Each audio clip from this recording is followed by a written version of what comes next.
Today I'm going to show you how to sample in Ableton Live. It's really easy, so let's get right into it.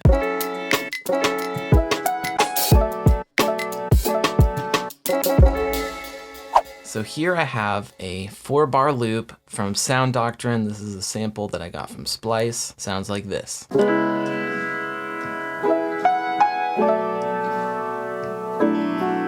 Great little gospel piano riff, super roomy. So this is gonna be sick in like a hip hop beat. So let's start off by going inside the clip view by clicking on this audio region until you see this. If you can't see this clip view, go down to the bottom of your screen and click on the little clip view selector tab down here, and that will open it up, and then you can see the waveform here at the bottom. So now we need to click on this button that says warp here. Warping tells the software, hey, we're going to be messing around with this audio file, so I need you to pay attention. Now I know from the name of this audio file that the beats per minute of the audio sample is at 80. Zoom in here, it says gospel soul 80 beats per minute, C# minor. That's pretty handy. So what we want to do now is go down to BPM here in the segment beats per minute, and we need to change this to 80. So just click and type in 80, or you can click and drag and scroll like that. This tells Ableton, hey, this is the original tempo of this sample.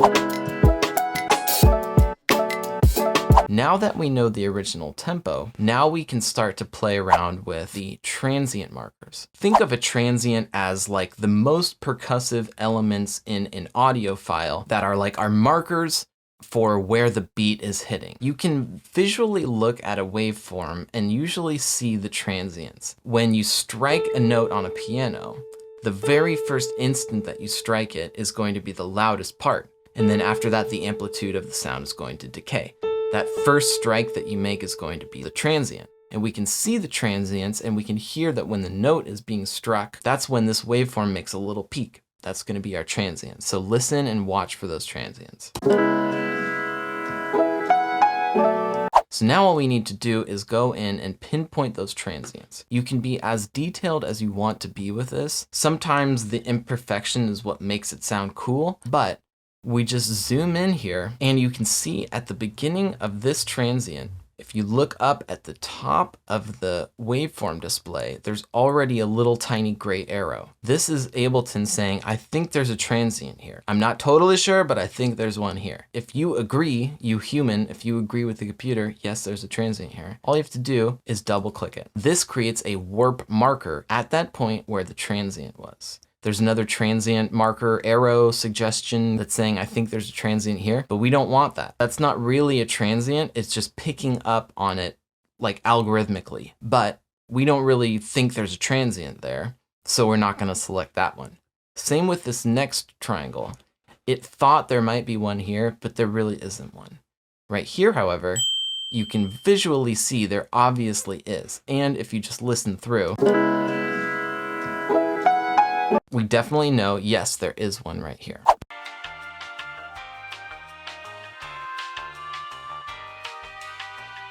So I just went through and I quickly created all the warp markers based on the transients from what I can see visually, but now I'm going to listen and make sure that it is exactly what I want.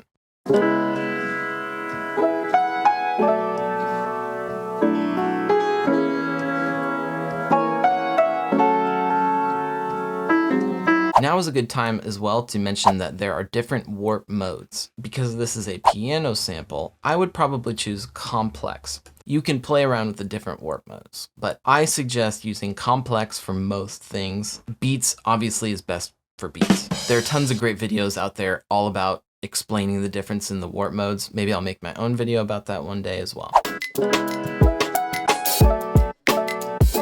So now we've selected complex for the warp mode. And we have our warp markers set, these little yellow flags, based on where the transients are in the sample. Great. So now what we have to do is right-click on this audio file and select Slice to New MIDI Track. The reason we didn't just jump straight to this, you can select Transient as the control for how to slice up the audio file. However, that doesn't usually sound that great because the way that it picks up transients isn't perfect.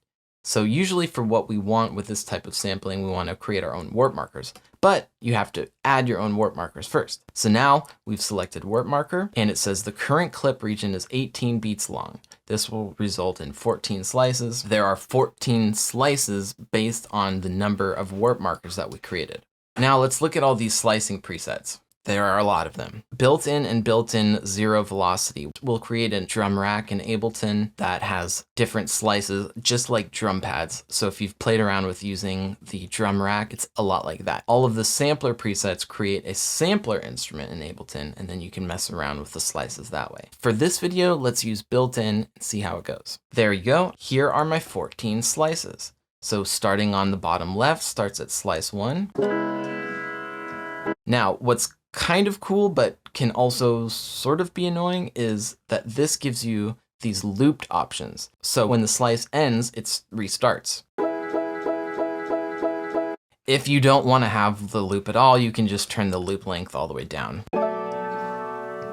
And that just gives you a one shot of the slice. You also have an envelope, so attack, decay, sustain, and release, which is really nice. If you double click on a slice, you can then go inside the simpler instrument that is controlling that slice, and you can make fine-tune adjustments here. So if I double click on slice 5, here it is. I can change the beginning and the end of the slice, and I can also transpose all the stuff that you can do inside the simpler. So you can go in and edit each slice individually. Really, really cool.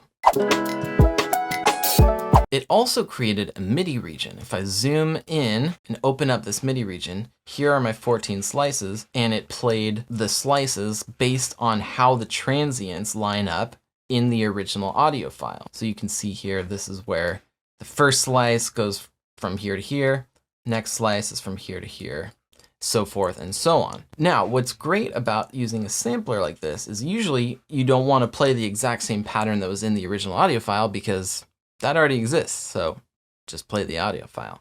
What's fun about this is that you can play along with a drum loop, for example, and change up the pattern of the notes and chords.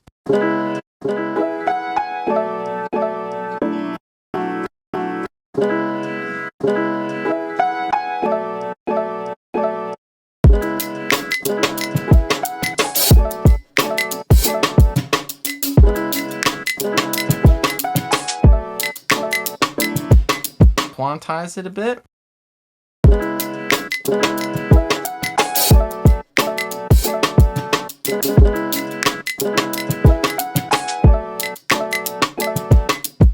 And then maybe we can go inside slice 1 and we can transpose it a bit.